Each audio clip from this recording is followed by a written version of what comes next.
While Hustling started out of survival. Okay? I was just trying to survive.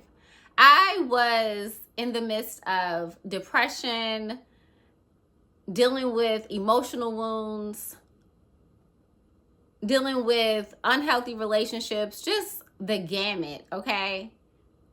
And I had to find a way to work through it in spite of everything else I had to do. So Healing While Hustling was born out of my journey of making healing practical, because healing had to be practical for me.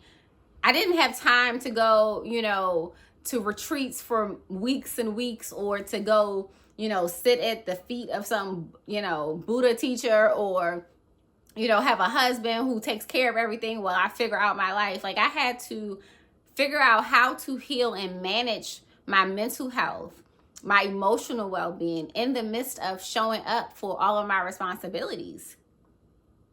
It was not easy, but it was an intention I had to set. So if you are looking to heal and you're like, I'm trying to work through this trauma I'm going through, I'm trying to deal with these emotional wounds, I was in an abusive relationship, or I'm dealing with stuff from my baby father, I'm dealing from stuff from my mama, my daddy, all the things from your childhood.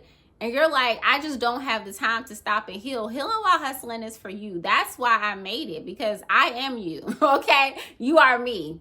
And you want to heal. You want to get better. You want to overcome things. You want to overcome these emotional struggles because you know that it's impacting how you show up in your life. It's directly impacting what you're able to contribute to the world. It affects your ability to stand in your purpose. It affects your ability to parent in a loving way. It affects your ability to be a healthy partner to someone else. It affects you in every area of your life when you are carrying emotional wounds and not actively healing. So Healing While Hustling is for you. And no, I don't have it all together. I do not proclaim to have it all together. I am still learning. I'm still on this journey, and I will be on this journey for a lifetime, and I'm okay with that. But I have come a long way, and it all started with setting the intention. A lot of times we don't make things important. We don't make things as important as they should be. You say you don't have time. You say you don't have time to work on your emotional well-being. You say you don't have time to deal with a lot of the trauma you've been through because maybe you can't afford a therapist, or, you can't afford a counselor, or you just don't feel like you have time. That is a limitation that has been set by your subconscious mind, and you can change it. You can start healing today. And the only thing that you need is to have an intention to heal. You need to have an intention to heal, and you need to make a commitment. So you may be saying, okay, that sounds all gravy, but what does that even look like in my everyday life? One, it causes to make time for yourself. A lot of times we are so busy scrolling on social media, looking at Netflix, trying to be entertained, and we're not able to sit with ourselves and be with ourselves. But then we say we don't have time for ourselves, but all the time that you have, you're using it to spend on stuff that's really not uplifting you, that's not empowering you, and that's not helping you to heal. So start to dedicate some time to yourself. And you may be like, well, where am I supposed to get that time from? Well, you gotta make the commitment. Let me just share some of the things that I did, and maybe you can get some ideas. So I started my healing journey when my daughter was born. And I started because I knew that I could not parent her, or I could not be the parent I wanted to be, if I was carrying all this hurt and pain inside of me. Like, I was full of hurt, full of pain, full of sorrow, full of depression. And I knew I couldn't show up for her as the mother that I wanted to be if I stayed in that space. So I had to make the choice to heal. But look, I'm in the hood. I don't have no money. Okay. My baby father is being chased down by the police, like just a whole bunch of craziness. But I'm like, you know what? I'm going to work on my healing. And you know what that looked like? At first, it started with me just waking up early in the morning. When she was sleeping, I would get up. I knew she had to get up to her feeding schedule, get her milk. I would wake up, an hour or so early, and I would just sit because I didn't know what to do. Okay, I knew that a morning routine was important. I knew that maybe like spending time with myself was important, but I didn't even know how that looked. So I just started by just waking up early. I just woke up and be sitting there, okay, what do I do? So with time, after I got up, I started to do yoga. I was like, okay, well, I should probably move my body because I know that movement is healing. Movement helps to release stuck energy. Movement helps you release trauma from your body because movement is literally somatic, right? So when you do movement, it allows you to move through pain, move through trauma, move through, things that are stuck in your body. So I started to do yoga. That was cool. I liked it. I still felt like something else was missing. So I started to meditate. Okay, so I started to meditate, and that's when I came up with my meditation practice that I still do to this day, almost every day. And that was a game changer for me in so many ways because the meditation allowed me to learn how to sit with myself. It taught me how to sit with my emotions, how to sit with uncomfortable emotions. And that really helped me, especially when I was dealing with depression, because I was diagnosed with, depression disorder, massive depression. I can't even remember. But I was diagnosed with depression. And one of the things when you're feeling so low, when you're feeling like that, it's just you feel like you're going to stay like that forever. And my default was to want to, leave this world because I felt like I'm going to always be depressed whenever I got into those moments. So meditation allowed me to just sit with the feelings. And no, it's not perfect. I still had those ideations sometimes, but I learned how to sit with it. Meditation for years finally taught me how to sit and be with my emotions. I think that's a huge part of the healing journey because a lot of times we want to run from our trauma. We want to run from things that make us uncomfortable. We want to run from things that hurt us, that, we just don't want to deal with. But meditation taught me to face it head on and to sit with it. And that if I do that long enough, eventually it will pass. The feelings will pass. I will grow to a level of acceptance. So like I said, that started from me just waking up early. Actually, it started from me setting the intention to heal. Right? And then that looked like me setting the intention to spend time with myself, to spend intentional time with myself. And then that led to me waking up early and not knowing what to do, which led me to doing yoga, which led me to doing meditation, which led me to being able to learn how to sit with my feelings, which was very pivotal on my healing journey. Another thing is to incorporate things I like to call micro healing practices into your day. So, for example, if you are someone who has a really heightened nervous system, which I know that has been me. Your nervous system is all over the place due from maybe childhood, from trauma, from things that you've been through in your adult life, whatever. From living in, a capitalist society, your nervous system may be really off. Learning how to do things such as just focus on your breathing. You can do that when you're on your way to work. You can do that when you're sitting on the bus. You can do that when you're just, sitting, watching TV, focusing on your breath for a few minutes. Focusing on the inhale, focusing on the exhale, and really trying to slow your breath down. A lot of us, we breathe through our chest, and that keeps us in a state of stress. That keeps us in a state of heightened awareness, okay? But when you breathe from your belly, that literally helps your brain to know that you're safe. It helps your body to know that you're safe. And it relaxes your nervous system. So you could do something as small as focus on your breathing. That takes no extra time. It only takes intention. So healing starts when you make the commitment and you set the intention. And it's not something you arrive at. You don't arrive at, I am healed. Like, it's an ongoing journey. I know some people would be like, okay, well, I ain't trying to have to heal all the time. I'm born for more than just to be healing, right?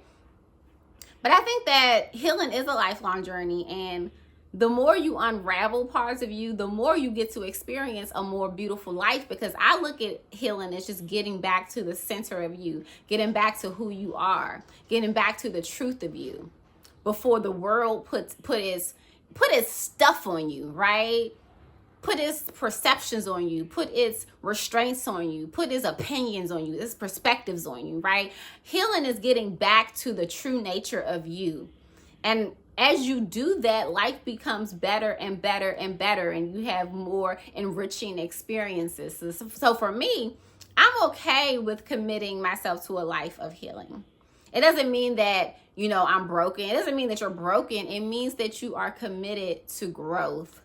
And I want to be committed to growth until the day I die. Okay, so I think that is my perspective. But like I said, everybody might see this a little differently. Another thing I like to do that I think could be helpful as you're on your healing journey, another micro practice, is to take time to just look at the trees. So trees are so wise, okay? Trees are so wise and beautiful and powerful, and just, it has like this loving embrace, like this loving energy, this loving embrace. I love trees. And when you're outside, look at the trees. Take a moment to just observe the leaves. Maybe even put your hands on the trunk of the tree. Doing that can help lower your cortisol levels. Doing that can help you feel more present, feel more alive, feel more grounded. That is healing. That is healing your nervous system. That is healing your relationship with the present moment, because a lot of times we're all over the place, thinking about this, thinking about that, thinking about this and him and her, and but when you are focused on that tree, when you are looking at that tree, when you're smelling that tree, when you're one with that tree, you are rebuilding your relationship with the present moment. You're learning how to be where you are. And that in itself is a very powerful aspect of healing. Like, there are so many different things you can do. It doesn't have to look one way for everyone. Movement is healing. Because like I said, energy stays stuck in our body and we have to move it through our body. So doing things like yoga, like, walking, dancing around the house, lifting weights, all of that stuff is healing, especially when you connect it to an intention. I love, like, when I'm lifting weights, I'm like, yes, I am strong. I am stronger than I think, I have the strength to get through anything. I'm prepared for whatever comes my way. Like, pairing your exercises with affirmations or just powerful sayings can help rewire your subconscious mind so that you are coming from a place of strength versus from a place of feeling like you're weak or like you don't have the power within you to change your situation. There are so many things that you can do to heal. And like I said, it doesn't look like, it's not one size fits all. It's so many different ways, but you have to set the intention. And if you are committed to healing, if you're committed to healing your nervous system, to, healing from the day-to-day stress, from healing maybe your mother wound, maybe you have a father wound, maybe you're carrying anger and bitterness because your child's father isn't present and he decided to leave, or maybe you're carrying stuff that happened to you from when you were a child, maybe you're carrying sexual trauma. All types of things you're carrying with you. If you're dealing with any of these, I ask that maybe you like, share, and subscribe subscribe to this channel, because that's where we're going to do the work here. We're going to do the work to heal. And we're going to heal in community, because that's the most powerful way to heal, because you didn't get scarred by yourself. You got scarred in relation with somebody else. So, of course, there's a certain amount of work you can do on your own, but in order to really get to that next level, we have to come together. We need one another. I used to think I could do it all by myself, and I realized that some of my most profound healing has taken effect inside of relationships. For example, so I have a good girlfriend, and if you're watching this episode, I love you. You know who you are. And we have been through a lot together, and she has been teaching me that it is okay to have conflict in a relationship, or to express, like, when I'm not happy with something, and it's okay to express that to someone who loves me and cares about me, and that we can work through it together. Because I'm someone who when there's a problem, I just be like, well, that's who they are. That's how it is. Let me just move on. And there have been several times when I'm like, well, maybe we just shouldn't be friends because I'm thinking one way and interpreting things in one way, but I don't want to bring it to her because I feel like, you don't do that with your girlfriends. You just, either you like something, keep it. If you don't like something, just keep it moving, right? And just, leave it alone because people are not going to change. You don't want to bring conflict. And both times she has allowed me the space to share what was bothering me, even if the relationship itself was affecting me in some way. And she would say, this is a safe space. Like, we can work through this. What do you need? How can I be better? How can, what do you need from this relationship? And that is so healing for me because I have not really had that safe space, especially in a woman, like especially in another woman, right? I think a lot of women who have the mother wound and not able to really have authentic relationships and conversations with their moms may experience this, right? Like, you don't feel like it's safe to really say if something bothers you or what's on your mind because you feel like they're going to tell you you're wrong or stop being so sensitive or, you're reading it wrong, get over it or something, like you don't know how it's going to be, turned around on you. So you just rather not even touch it. It can make you scared to have conflict. Either you run away from the situation completely or you just pretend as if nothing is wrong and you just keep moving forward even though it's bothering you. So literally my good girlfriend has taught me that it is okay to open up and to communicate my needs. That when someone loves you and accepts you for who you are, they are willing to listen to you.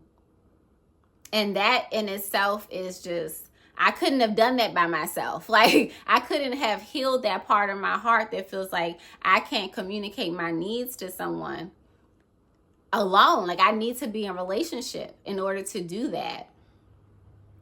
So we need each other. Like I said, there's a certain amount of work you do on your own, and then you do the practice and you go deeper when you're in relationship with other people. And I believe the universe sends people in your life to help you get lessons.